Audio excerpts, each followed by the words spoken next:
रांची में JPSC JSSC परीक्षाओं को लेकर छात्रों का प्रदर्शन लगातार जारी है और अब इस पूरे मामले में मुख्यमंत्री हेमंत सोरेन का बड़ा बयान सामने आ चुका है। छात्रों और सरकारों के बीच बातचीत के बीच सीएम सोरेन ने कहा है कि युवाओं को गुमराह करने की कोशिश की जा रही है और किसी भी समस्या का समाधान बातचीत के जरिए निकाला जा सकता है। वहीं सरकार और छात्र संगठनों के बीच बातचीत में कुछ अहम मुद्दों पर सहमति बनने की संभावना भी सामने आई है।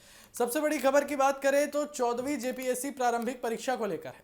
रिपोर्ट के मुताबिक छात्रों की मांगों के बीच 14वीं जेपीएससी प्रारंभिक परीक्षा रद्द किए जाने पर सहमति बन सकती है। इसके अलावा 2023 और 2025 की बैकलॉग सीटों को ही नहीं भरने का मुद्दा भी बातचीत में शामिल है।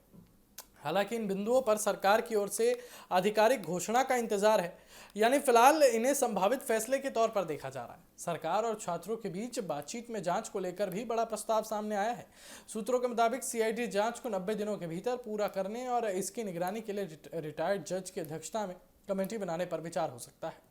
इसके साथ ही प्रतियोगी परीक्षाओं में सुधार के लिए तकनीकी विशेषज्ञों वाली हाई लेवल कमेटी बनाए जाने का भी प्रस्ताव है।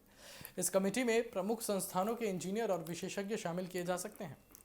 वहीं परीक्षा व्यवस्था में कथित गड़बड़ियों और ब्लैकलिस्टेड कंपनी टीडीपीएल से जुड़े पैसों के लेन देन की जांच की भी बात सामने आई है। सुरक्षा परीक्षा प्रणाली में सुधार के लिए आईआईटी, आईआईएम और एक्सएलआरआई जैसे संस्थानों के विशेषज्ञों की मदद लेने पर भी विचार कर सकती है। इस बीच मुख्यमंत्री हेमंत सोरेन ने युवाओं को भरोसा दिलाया कि उन्हें न्याय मिलेगा। उन्होंने कहा कि वो युवाओं की समस्याओं को समझते हैं और न्याय दिलाने की कोशिश करेंगे। मुख्यमंत्री ने यह भी कहा कि गड़बड़ियों के लिए जिम्मेदार लोगों के खिलाफ कड़ी कार्रवाई की जाएगी। हेमंत सोरेन ने राजनीतिक दलों पर भी निशाना साधते हुए कहा कि देश भर में अलग अलग तरीकों से युवाओं को प्रभावित और गुमराह करने की कोशिश हो रही है।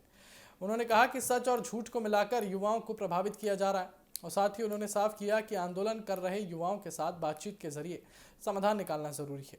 फिलहाल रांची में छात्रों का आंदोलन जारी है और सरकार के साथ बातचीत भी चल रही है। अब सबकी नजरें इस बात पर है कि 14वीं जेपीएससी प्रारंभिक परीक्षा को लेकर क्या अंतिम फैसला होता है और सरकार छात्रों की बाकी मांगों पर क्या कदम उठाती है।